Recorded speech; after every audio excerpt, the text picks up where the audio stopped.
All right, and welcome back to The Light, the Health and Beauty Seminar and the Arts and Music Journal.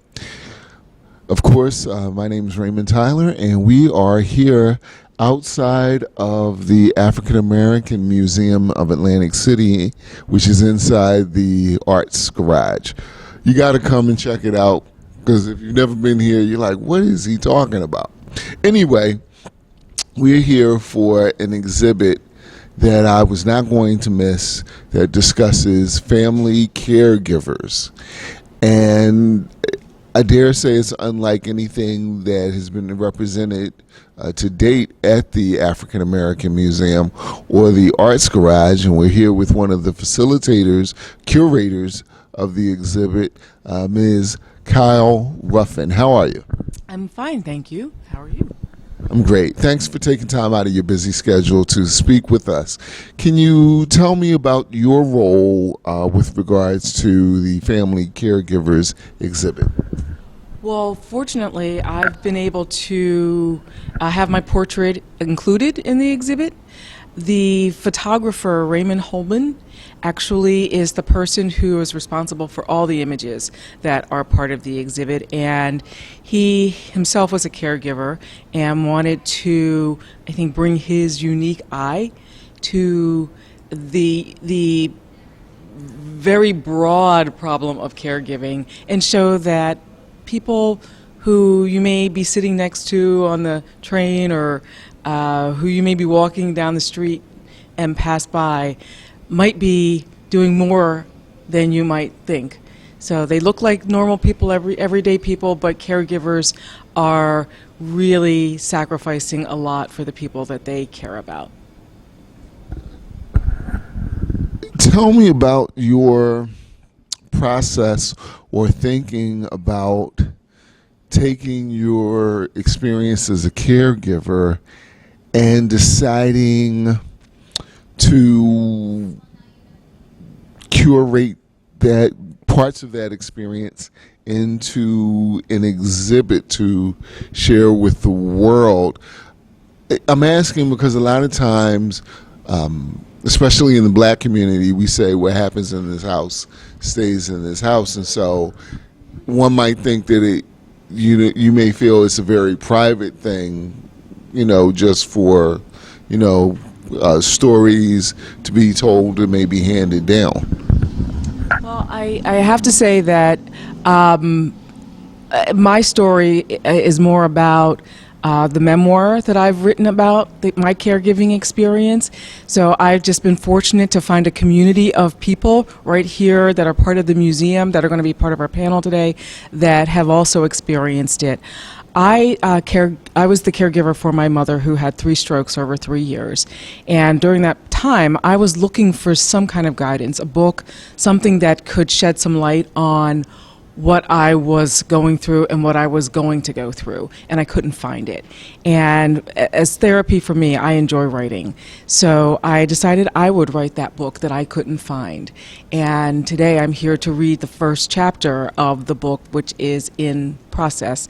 It's called In Stroke's Shadow, which does address some of those issues that you talk about the generational and the family secrets, the things that we are expected to do, the things that are very culturally driven, the things that are secret, that one generation holds close. For instance, I knew nothing about my mother's medical history when she was struck down, and therefore I had to navigate blind through the system and figure out everything from scratch. I knew nothing about her finances.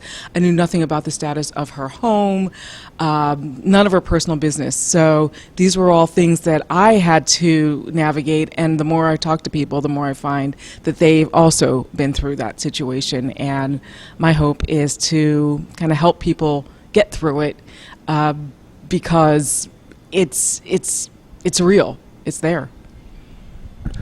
And you may have already answered this question, but could you elaborate maybe just a tad bit more on the importance of reaching out and getting help?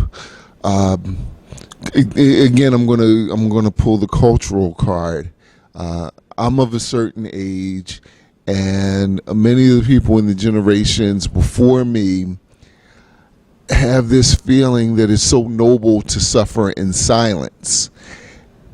While they may think it's noble, it's actually inflicting, I believe it's inflicting more damage on our people. I think you're right. And I don't think that one should go outside their comfort zone to find help. But I do question whether or not we are conditioned to suffer and that we wear it as a badge of honor. And in so many cases, caregivers precede their loved ones in death because they hold in so much. And I read a quote one day that said, when caregivers are honest, people get uncomfortable. So we don't talk about it, and we're not just talking about it to complain about it. Sometimes you just need somebody to hear you. You need somebody to help put something in perspective. There are professionals who can do that. There are friends and family who are willing to listen. And most important, we need help. You know, we absolutely need help, and we're sometimes, I think, afraid to ask for it. I found that whenever I asked for help, when my mother was going through her ordeal, that people were there, and they actually did help me.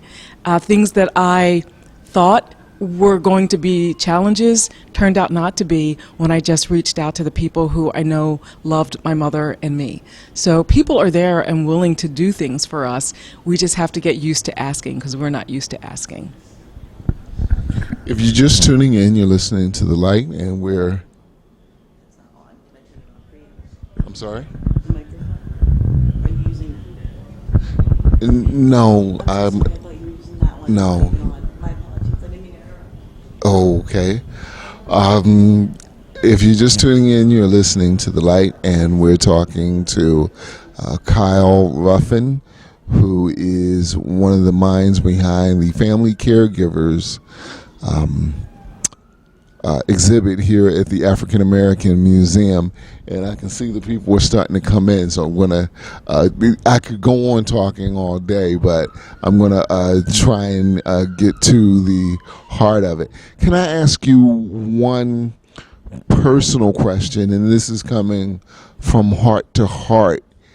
I lost my father about 6 years ago. I didn't have the honor, if I can use that word, of being his caregiver because he was taken from us kind of suddenly. But still, when you get that news, when the doctor drops the hammer on you that your loved one probably will not get better, how did you accept that news and yet say, okay, so tomorrow when we get up, we're going to make the best day that we possibly can? Because you still have to, if you get that news on Wednesday, Thursday don't care. Well, in my situation with my mother, she had her last stroke and never came back to consciousness. And it was a really tough decision because, you hear about those, are we going to pull the plug kinds of situations, and you never think it's going to happen to you, but when it does, what I just needed to do for myself was ask as many questions as I could. I asked the doctor to put himself in my situation. If this was your mother, what would you do? And I think I got an honest answer, and I had been for 3 years giving my mother as much as I could in terms of making sure that she didn't suffer unnecessarily, that she had as much of a life as she could given her condition.